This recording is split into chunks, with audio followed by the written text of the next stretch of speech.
Cosmology is the study of the entire universe, and observation, as you have just learned, can take place from the 50 or perhaps it's 70 octaves of the electromagnetic spectrum which we have access, aside from that pesky 10 to 100 keV range, which will soon topple, I'm sure.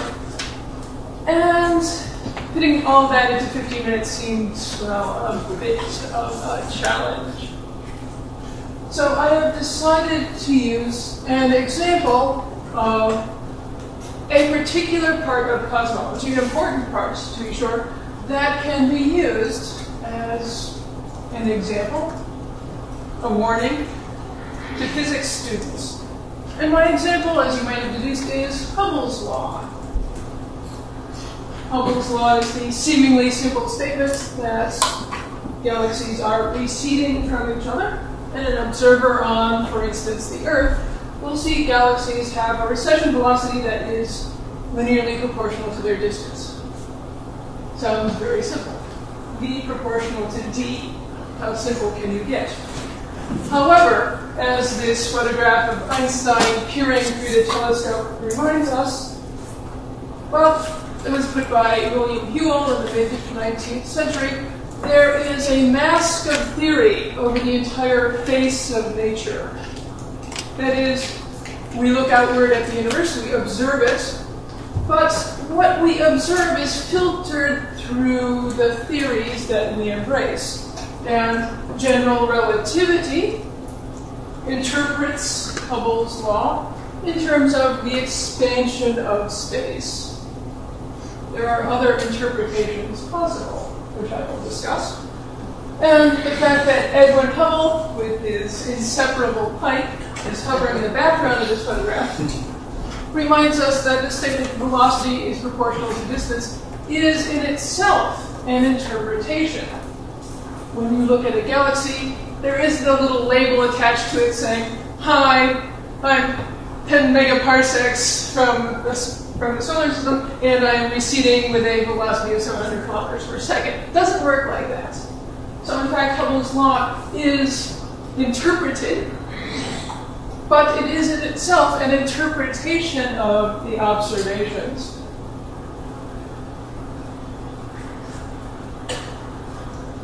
Now, cosmology I described briefly as the study of the entire universe, but it's a study that comes with its own framework.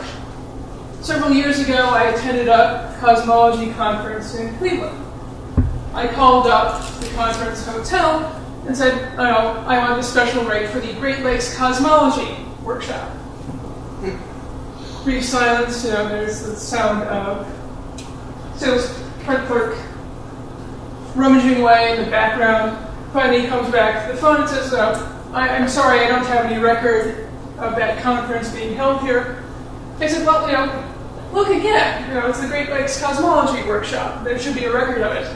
And he said, "Oh, cosmology. I thought you said cosmetology."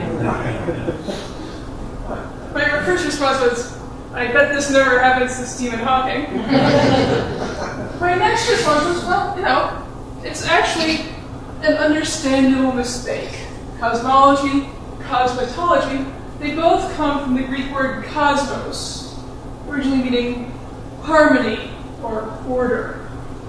And so the study of cosmology assumes that, although the universe is sometimes extremely confusing to us, that there is an underlying harmony or order to the whole shebang.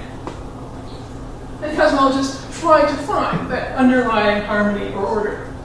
Just like a cosmetologist tries to find the underlying harmony or order of your face, by smearing away all those unsightly blemishes, the cosmologist attempts to find the underlying harmony or order of the universe by smoothing away unsightly blemishes, like planets or stars or even galaxies.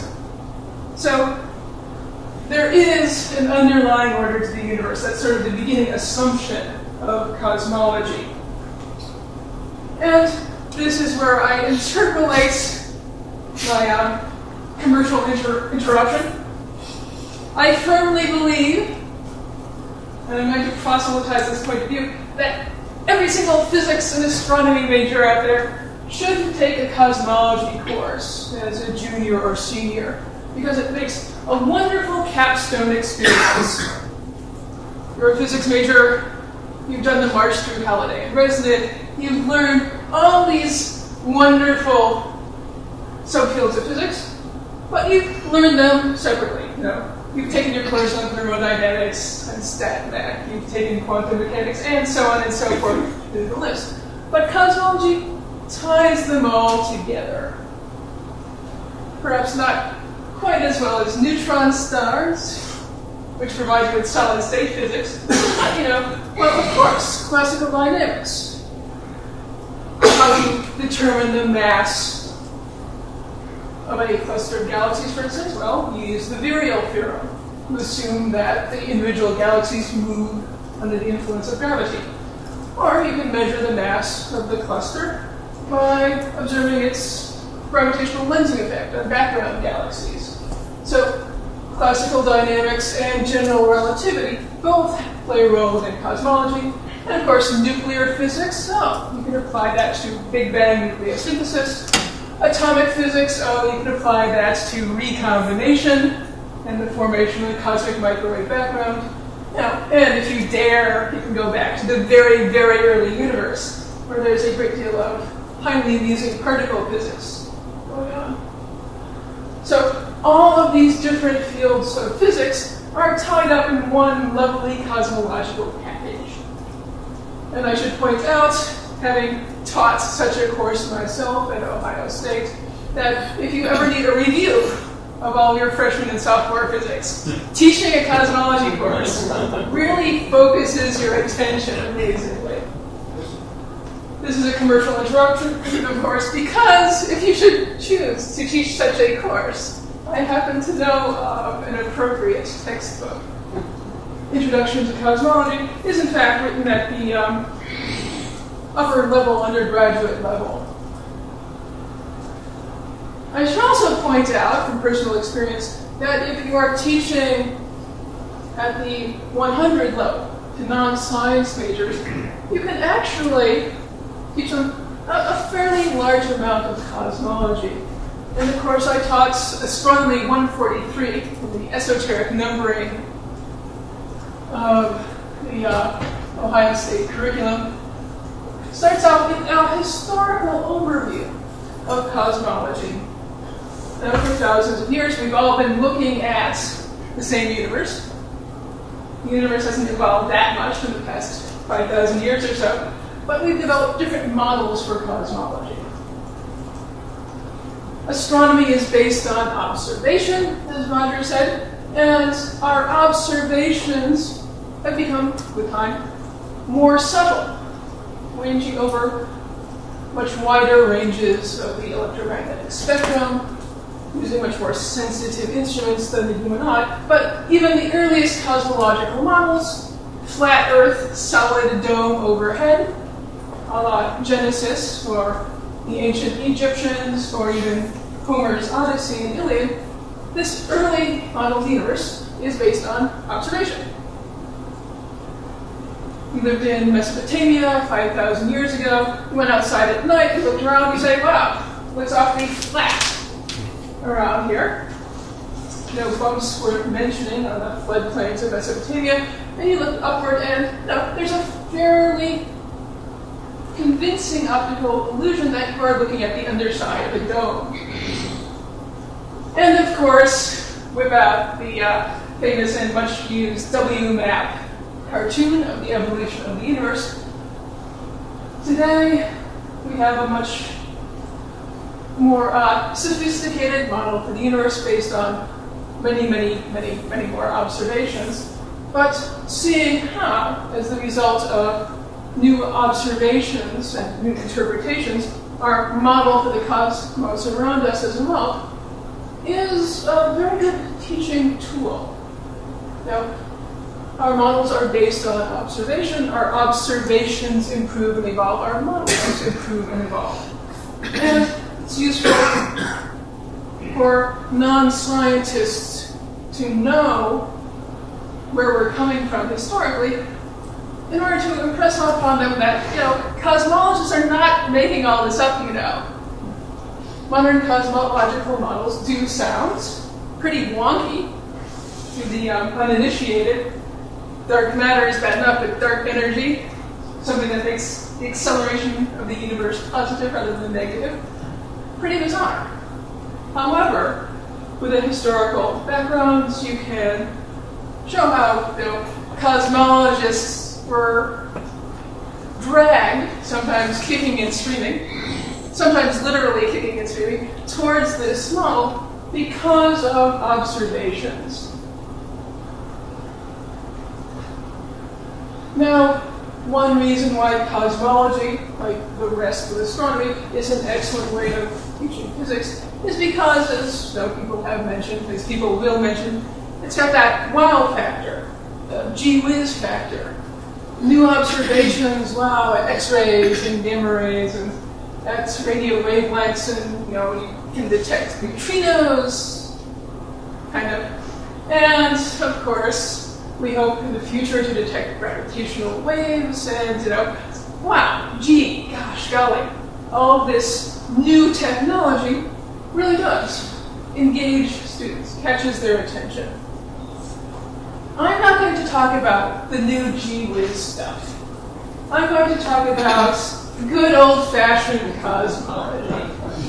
Maybe not Stone Age cosmology, but it is true that cosmologists throughout time have been asking the same questions, and some of them, like where the hell it all comes from, don't have definitive answers, but the underlying questions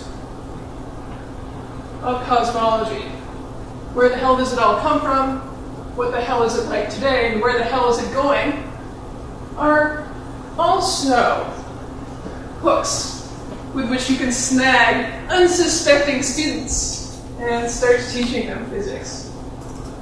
So let's go back, not quite to the Stone Ages, but to 1963, right before the discovery of the cosmic microwave background.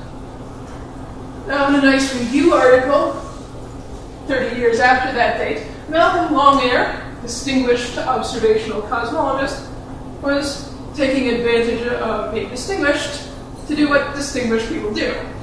In the case of scientists, they say, now, when I was a graduate student, in this case, he was a graduate student studying radio astronomy, hot new field in 1963, and an advisor gave him what was, then the textbook of cosmology, Bondi's book, and he said, there are only 2.5 facts in cosmology.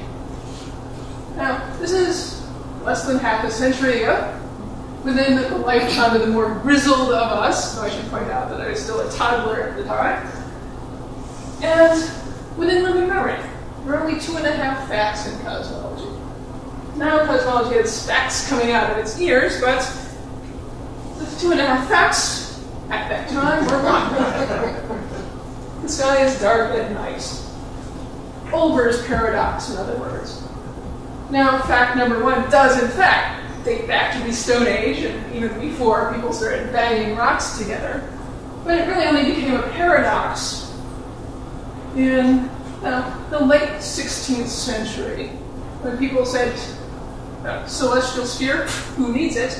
And started thinking about an infinite universe with an infinite number of stars scattered throughout that infinite space. And in that case, you start wondering, with an infinite number of stars, is the night sky going to be infinitely bright or not infinitely bright? Now, in fact, Olbers' paradox is itself an interesting introduction to cosmology. I've talked about Olbers' paradox in a graduate cosmology course, and I talked about Olbers' paradox at a popular science lecture. And at both levels, it enables you to think about what the structure of the universe is like, and brings you to the conclusion, oh, well, you can't have an infinitely large, infinitely old universe filled with stars following Euclid's laws, because then you would get, 30-degree sunburn in approximately 10 seconds. Olbers paradox, a possible way to introduce interesting ideas of physics to an audience on various levels of sophistication. But fact number 2 is Hubble's law. Galaxies are receding from each other as expected in a uniform expansion. That is, it is isotropic, as far as we can tell, around the Milky Way, and the velocity of recession proportional to distance is what you would expect in a universal expansion, or uniform expansion. So I'm going to be talking a little bit more about fact number 2. And, oh, you want to know the half a fact that was known in 1963? Back then it was thought that, the contents of the universe probably changed with time. In 1963, the steady state universe, in which the contents do not change with time, was starting to fall out of favor because, well, observations from radio astronomers, and in particular counts of distance, high redshift radio sources, indicated, well, yeah, these are more consistent with a population that evolves with time. Of course, the half fact became a full fact in 1964 with the discovery of the cosmic microwave background. Back then, things were very different. The universe in its early history was hot and dense enough to be opaque. So, if you had been taking a cosmology course in 1963, you'd have had only 2.5 facts to play with, but these are very potent facts. Now, Hubble's law is, of course, eponymous. It goes back to Edwin Hubble, and in particular, this plot. It's from his article in the Proceedings of the National Academy of Sciences in 1929. The data in this plot are the solid points. There are 24 of them. The circles are averages over clusters of galaxies, if you read the caption and the fine print. So these are radial velocities corrected for solar motion, and that's it. That's what made Hubble decide that galaxies show a recession velocity, that's the vertical axis there, proportional to the distance, the horizontal axis.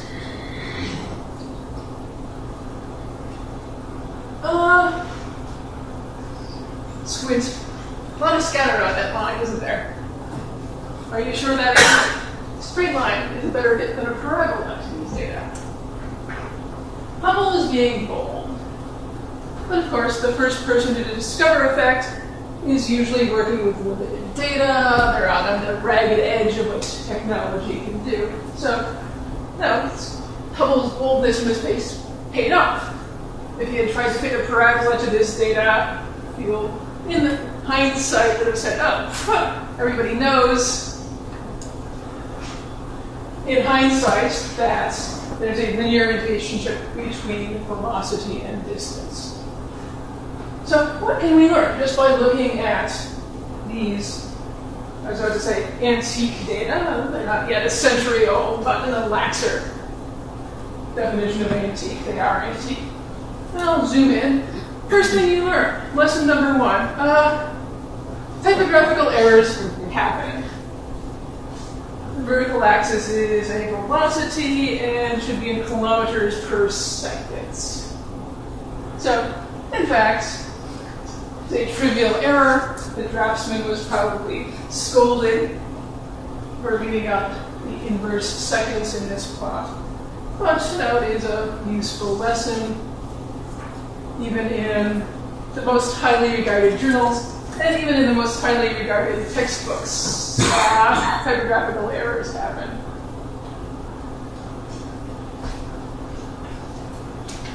Next thing, you are plotting velocity as a function of distance. And I might get a little bit philosophical here and say, what are velocity and distance? As I mentioned, Galaxies, annoyingly enough, do not have labels saying, I'm at this distance with this velocity, and oh, by the way, I have this luminosity and this mass. You have to deduce distance and velocity from observational properties of the galaxies. So let's focus first on the vertical axis.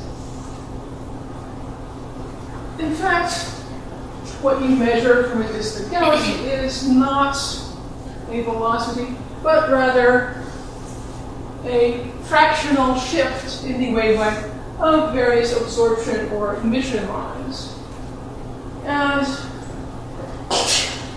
in 1931, Milton Hubbleson, the premier measurer of wavelength shifts, from whom Hubble got most of his data, published an APJ paper, and this is one of the plates from that paper. Can you measure the velocity from these plots? Well, in fact, top plot, that's just sky. Next one is M32, NBC 385, 488, brightest nebula in the Leo cluster. The horizontal dark blob is the observed spectrum. Above and below, you see emission lines from a comparison spectrum. Now, this is a projection of a scan of a plate in a journal. That was a photographic reproduction of the original glass plate. Notice enlarged 28 times or 47 times to the original journal. So these were little teeny tiny straps of glass on which you were trying to observe very faint absorption lines. Now, if you're working with photographic plates, you're sensitive to the blue end of the visible spectrum, and so the K and H lines of calcium are very useful in this case. And in fact, in this reproduction, you can't really see them at all. You're just sort of taking Milton's word for it. But in fact, on the original, trust me, they are just barely visible. And so you measure a shift in wavelength relative to the comparison spectrum, produced by an emission lamp at rest with respect to the observer. And it's this shift in wavelength that is the direct observable. So when Hubble plotted velocity, big capital letters on his vertical axis, that was actually a plot of the speed of light times the observed percentage shift in the wavelength of various absorption lines for this galaxy. So here we have Hubbleson and Hubble standing side by side. Hubbleson on the left representing observation. In those days, you went out to the telescope and plugged in your photographic plate and pretty much spent the entire night observing a single galaxy. Life was tough back then, back in the heroic days. Hubble represents interpretation. He could have plotted redshift on the vertical axis and let the reader interpret for his or herself what that redshift meant, but he's saying it's a velocity. Now you might say it's trivial, you're just multiplying by a constant, 300,000 kilometers per second. If you don't like it, you can just divide by 300,000 kilometers per second. But it is sort of a subtle way of encouraging a particular point of view. So, you observe a redshift. Why? Well, one possible interpretation is that it is a Doppler shift. Now, to the naive Astronomy 101 student, this might be a more natural interpretation than any other. They have heard ambulances with sirens moving toward them, moving away from them. They have this gut feeling for Doppler shift for sound, and they extrapolate, quite correctly, if you have a light source moving towards you or away from you through space, there shall be a Doppler shift. So if you were a good old-fashioned Newtonian physicist, you say, well, a possible reason for the shift to the red end of the visible spectrum, longer wavelengths, is that all these galaxies are moving away from us through space. Very intuitive, very Newtonian. Another possible interpretation, though, is that a shift in wavelength can be a gravitational redshift. If you have light that is climbing out of a potential well, then the photons will lose energy. They can't slow down, the photons. And so the lower energy corresponds to a lower frequency of light or a longer wavelength. Now, you can still then write down the observed redshift in terms of a velocity, but it's the escape velocity for the potential well from which the light is observed.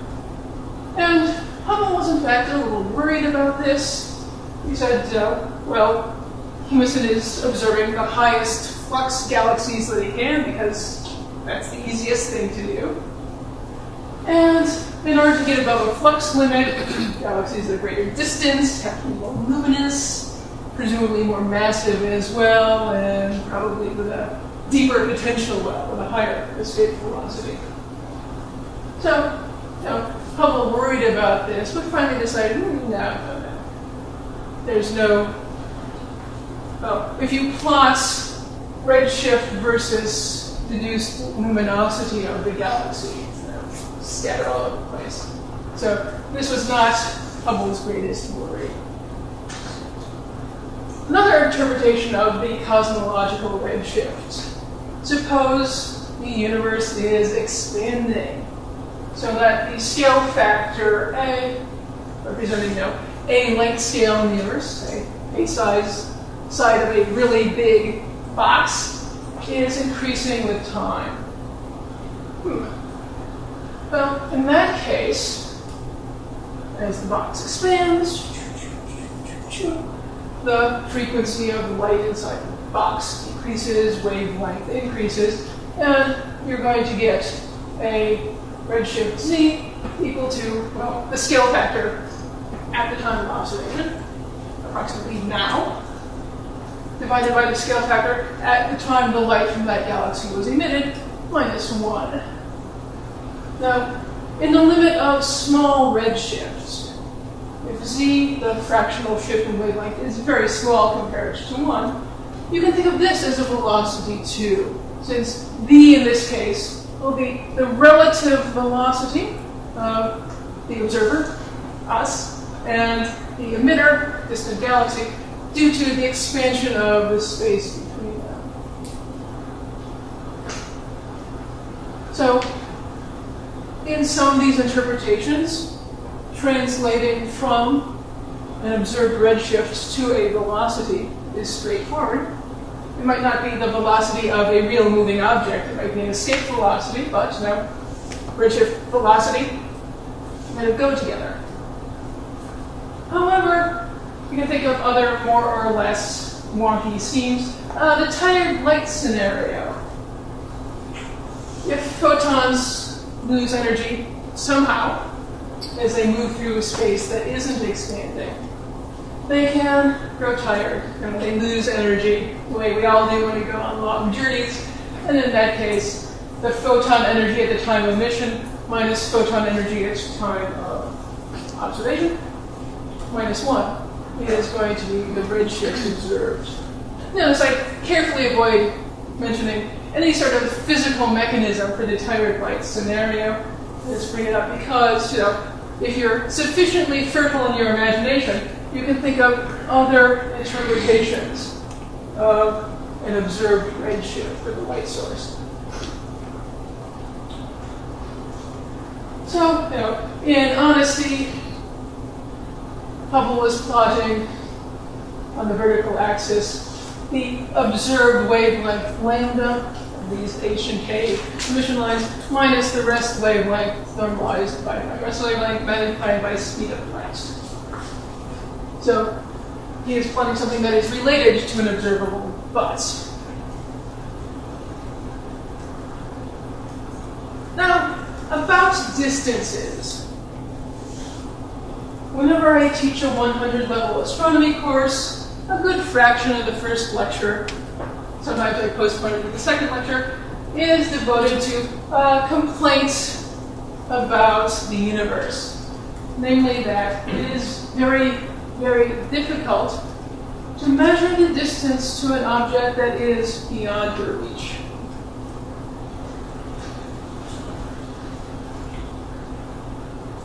Example, nice Astro photograph here. That's Comet Hale-Bopp. And oh, look down here in the lower left, there's another little smudge of light. If you're a naive Astro 101 student, you might say, oh yeah, the brighter one is probably closer because, you know, things close up are bright, things fade far away. They have at least that intuitive feeling for it. But, you know, that little smudge of light, you are not naive Astro 101 students. You know that's the Andromeda Galaxy, 2-point-something million light years away, and Comet Hale-Bopp at the time of this photograph was about an astronomical unit away, 10 light minutes. So yes, you know, the higher flux object, larger angular size object is closer to us, but the ratio is 10 minutes to 2 million years. So, yeah. You look up at the sky, you get no sense of depth, which contributes to the illusion that there's a dome overhead. But you have to get past the dome. The lesson in this case is that measuring the distance to an astronomical unit is, an astronomical object, damnably difficult. You can't climb up on a ladder to a star and then stretch a tape measure to it. Not going to work. Now, what method did Hubble use? Well, he used the standard candle method. The fact that it's called standard candle rather than, you know, standard light bulb is an indication that it's a time-honored technique, been around for a while. You say, oh, there's an object glowing in the dark out there. It has some luminosity in watts. Well, if it's an isotropic radiator, by the time you go a distance r from that light source, that luminosity L is spread over an area 4 pi r squared. So the flux in watts per square meter is L over 4 pi r squared. Inverse square law. Very simple, very straightforward, and there are ways in which you can screw it up. For instance, if it's not an isotropic radiator, it's beamed radiation, then this equation will go wrong. But, you know, hey, stars, more or less spherical, more or less isotropic radiators. So let's assume that light from a star will follow this relationship. Well, the flux is something that you can observe. Sometimes not very well, especially if you want to observe it over all 50 or 70 octaves that are accessible to us. But if you measure or observe a flux and you assume that you know the luminosity for the object, hey presto, you can compute the distance r to that object. Note that I went hey presto very rapidly in order to gloss over the fact that, oh, you have to assume you know the luminosity of the thing that you're looking at. If your assumed luminosity is crap, well, your computed distance is going to be square root of crap. Now, at least it's not crap squared or e to the crap, which makes me in real trouble, but still, you know, garbage in, garbage out. And in fact, Edwin Hubble had assumed luminosities that were fairly crappy. Now, nothing wrong with that, so even Homer nods. Even Homer nods, the great poet Homer, famously made some continuity errors in the Iliad. People who died in stanza 3 show up again alive and well in stanza 7 or something like that. So even great poets like Homer and great astronomers like Edwin Hubble do make mistakes from time to time. Now, ordinarily I don't show large plots or long lists of numbers in my talks. However, I did want to show this plot, table 1 from Hubble's 1929 paper, because that's his results. R here is distance to object using inverse square law to get a distance from a measured flux and then assume luminosity. The footnotes, which I cut off, say, oh yes, this is in millions of parsecs. So the first 6 objects in the list, small Magellanic Cloud, large Magellanic Cloud, are all in the local group of galaxies. In red, I have listed the current best estimates for the distance to these galaxies within the local group. So the Magellanic Clouds are close, 50 or 60 kiloparsecs away, and NGC 224, you probably better known under its alias M31, the Andromeda Galaxy, is about 800 kiloparsecs. You'll notice red numbers, modern values, bigger than the numbers Hubble gives by a factor of about 2 or 3. So, in fact, Hubble's underestimate of local group galaxies came about because he was using Cepheid stars as standard candles. Cepheid stars, as Henry Leavitt had discovered in 1912, have a period luminosity relationship. The more luminous ones are less dense. They oscillate on a time scale proportional to 1 over the square root of g times rho. And so the big, fluffy, low-density Cepheid stars pulsate more slowly. So, nice period luminosity relationship. Unfortunately, it was, at this time, miscalibrated. Hubble was comparing classical Cepheid stars in these local group galaxies to W Virginis stars in globular clusters associated with our own galaxy, whose distance was known from other methods. Well, W Virginis stars pulsate in and out in the same way as Cepheid stars do. They're on the instability strip of the HR diagram, so they pulsate in the same way. They look the same. No, they look similar if you look at their light curves, but at a given pulsational period, W Virginis star is only about 1/4 as luminous as a real Cepheid. So Hubble looked at these intrinsically more luminous Cepheid stars, local group galaxies, compared them to intrinsically lower luminosity groups in globular clusters, and made the mistake of assuming that they had the same intrinsic luminosity. Hubble thought, oh, they are faints because they're not very far away, but wrong. They're in fact faint because they are farther away, about twice as far away as Hubble had computed. The next group of galaxies, there are about 14 of them here, are galaxies that are outside the local group.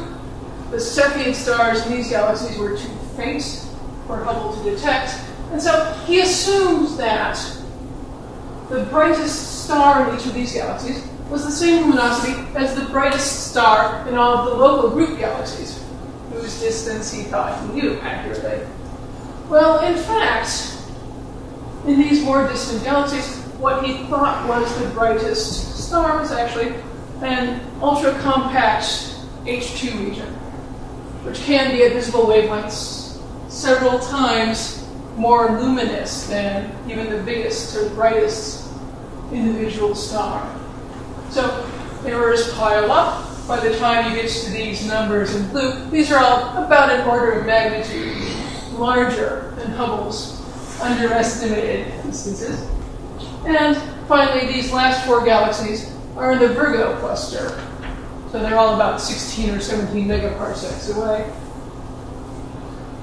Hubble estimated the distance by assuming that these individual galaxies, 43, 82, and so forth, were the same luminosity as similar-looking galaxies closer to us, whose distance he thought he knew. So again, the errors persist. He thought that Hubble thought that the Virgo cluster was closer than it actually is by a factor of about 8. So Hubble stated he was plotting distance along the horizontal axis. In fact, what he was plotting was the square root of the wrong assumed luminosity for his standard candles, divided by 4 pi times the observed flux. So observing the flux was difficult. I'm sure he made a lot of errors there, but it was dwarfed by the mistakes introduced by the fact that he just thought that the luminosities of the objects he was looking at was much smaller than their true luminosities. So, Hubble's law, in mathematical form, the velocity, notice I put it in quotes, is proportional to distance, again I put it in quotes, where h naught is the multiplicative constant. Now, Hubble had a large ego, but he didn't call it the Hubble constant. He just called it K, the multiplicative constant that applied. Again, Hubble was badly underestimating distances, so his Hubble constant, he assumed, was erroneously high, about a factor of 7 or 8, greater than what is now the best value determined by W max.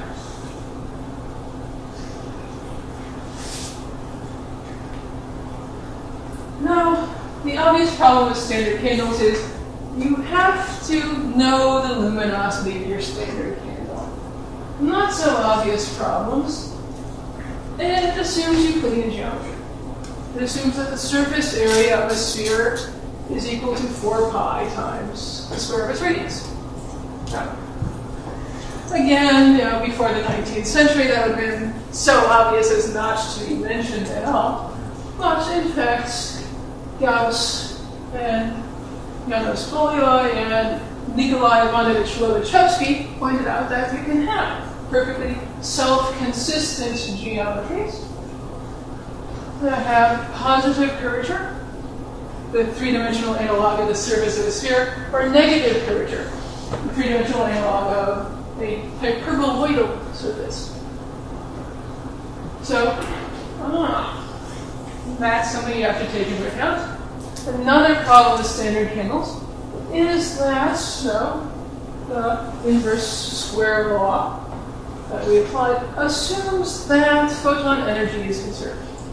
And if a photon is emitted with an energy of 3 electron volts, it clings to that 3 electron volts up until the point where it's detected. Well, not. Redshifted photons lose energy.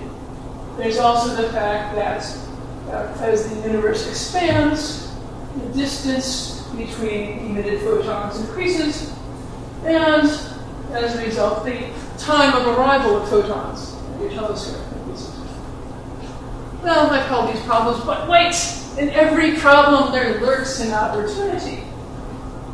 Loss of energy due to expansion of space, non-Gaussian, non-flat, non-Euclidean geometries are opportunities. Hubble's law, as first applied by Hubble, went out only a short distance. Recession velocities of only 1,000 kilometers per second. If you take it out to large distances, large redshifts, then the relationship between redshift or velocity, now on the horizontal axis, and distance, or distance modulus, now on the vertical axis, deviates from linearity, and the way in which it deviates tells you something about how the expansion history of the universe has evolved. In one set of observations, many possible interpretations. Now, Hubble, in his analysis, realized that, we can have more than one source for these redshifts. If you look at the equation that he actually fit, you say, gosh, he's actually fitting additional terms that take into account the Doppler shift of distant galaxies due to the Earth's motion through space. So that would be a Doppler shift. And also, you have the expansion, you have the redshift due to cosmological expansion. So, in fact, the scatter in Hubble's Hubble plot, velocity versus distance, is due to the individual random motions or peculiar velocities of galaxies through space. So, yes, on a large scale, the universe expands uniformly, but on small scales, every galaxy is doing its own thing locally. And the final reason why every physics and astronomy major should study cosmology is to keep them from the horrible, horrible mistake that I made. Please do not go into cosmology just for the money. Thank you.